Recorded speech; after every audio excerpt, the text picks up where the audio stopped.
Jelly rolls is very simple to be treated.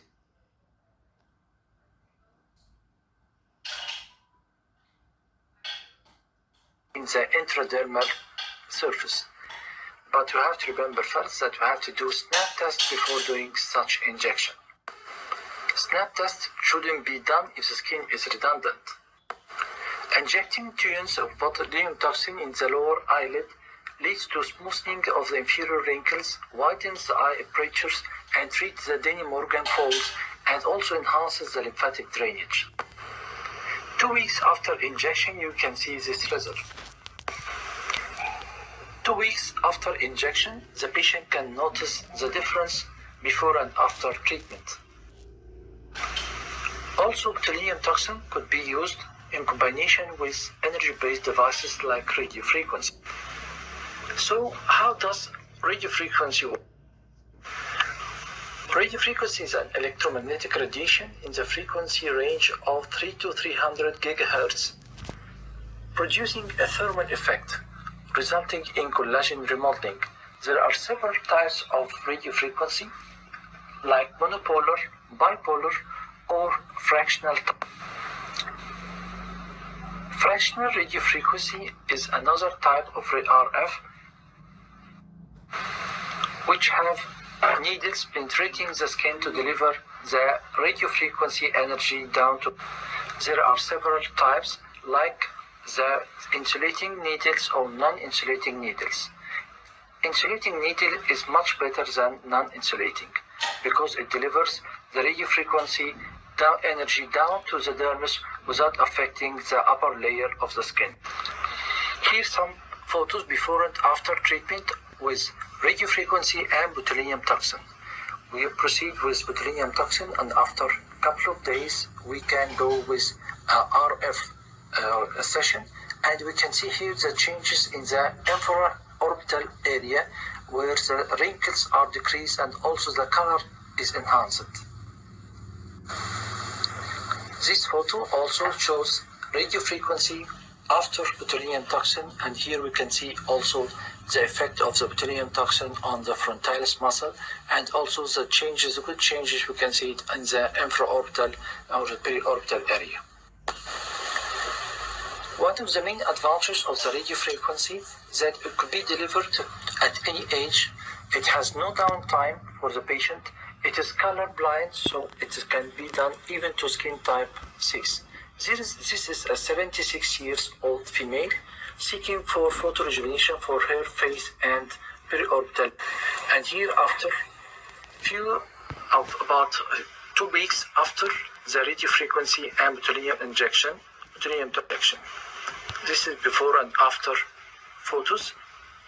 And you can see also that periorbital area is very well improved. Is another patient, 57 years old, after botulinum toxin and radiofrequency. Also in the periorbital area, we can use another, in addition to botulinum toxin and radiofrequency session, we can add some filler in the lateral and medial soft. This patient before and after treatment with radiofrequency and botulinum toxin injection. And you can see here the tear trough area and the periorbital area are very well improved. Carbon dioxide laser for periorbital area could also be used successfully, but should be used with very caution in this area because this is a very sensitive area. The fractional laser delivers a microscopic holes of 0.3 mm colons, pixels-like fashion, covering only 20% of the skin surface and sparing 80% of non-ablative skin to facilitate a faster healing. Fractional lasers produce these microthermal zones of tissue coagulation to stimulate collagen remodeling and resulting in improved skin texture, tone, pigmentation, fine lines, and also skin type. These are some papers demonstrating the efficacy of the continuous wave fraction carbon dioxide laser in the treatment of upper eyelid, dermatocalcisis, and periorbital rejuvenation.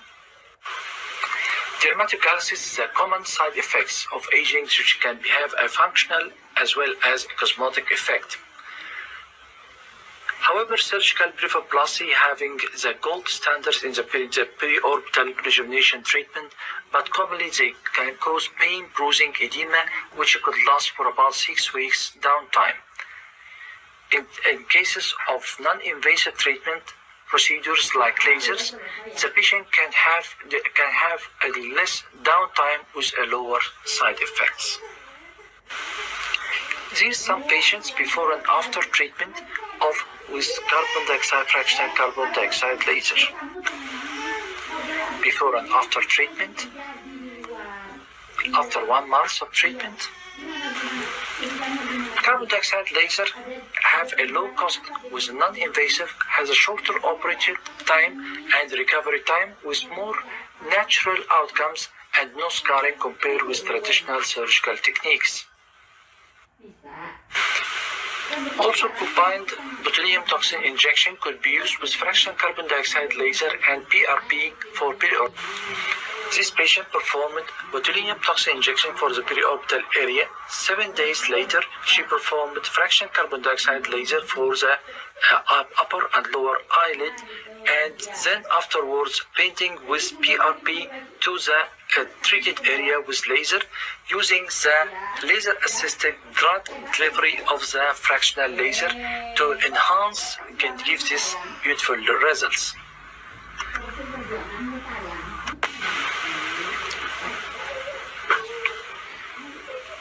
You can see here the difference between before and after photos. The areas in the upper eyelid are much improved. And also the lower eyelid, the skin tightening and even the color are much improved. Another case with the same procedure, botulinum toxin, and after 1 week, fractional carbon dioxide laser with PRP painting gives such result. And you can see here the eye bags are little improved. Also, carbon dioxide laser could be used successfully in the periorbital area. In such conditions, this is a xanthelasma. Before and after treatment, using intraocular eye shield. This is the difficult case of atrophic and hypertrophic scar in the periorbital area. Also, carbon dioxide laser could be used in combination with long pulse Nd:YAG laser to treat such condition. After 6 months, this is the result before and after treatment. Microfocus ultrasound is one of the energy-based devices which also could be used for periorbital area. The first breakthrough using ultrasound for treating a skin condition and rejuvenating was done by Opthera in 2012, which was approved by the FDA for skin tightening. Ever since, several publications demonstrate the safety and efficacy of microfocus ultrasound in rejuvenating the periorbital area. Microfocus ultrasound uses an ultrasound emitting beam to produce a specific thermal coagulation points called TCPs at specific depths without affecting the superficial layers of the skin. The penetration of the depth of the TCPs could be adjusted according to the cartilage used. We should also know that microfocus ultrasound is color blind, so it could be used safely in dark skin color patients like skin type 4 up to 6. There are several publications demonstrate also the safety of combining several methods including botulinum toxin, filler and microfocus ultrasound for a periorbital rejuvenation. Here is before and after treatment with microfocus ultrasound, botulinum toxin and hyaluronic acid injection. But we have to note that corneal stroma damage are recorded during treatment for periorbital rejuvenation using microfocus ultrasound.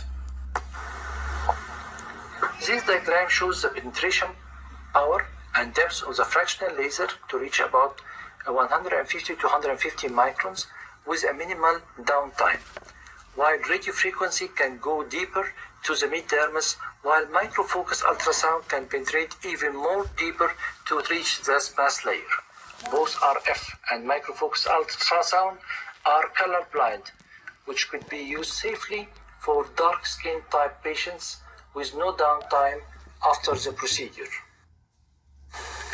In conclusion, periocular rejuvenation should target multiple aspects of the aging process. Combined botulinum toxin injection with laser and energy-based devices provides a synergistic effect with a lower downtime and a fewer side effects. Thank you.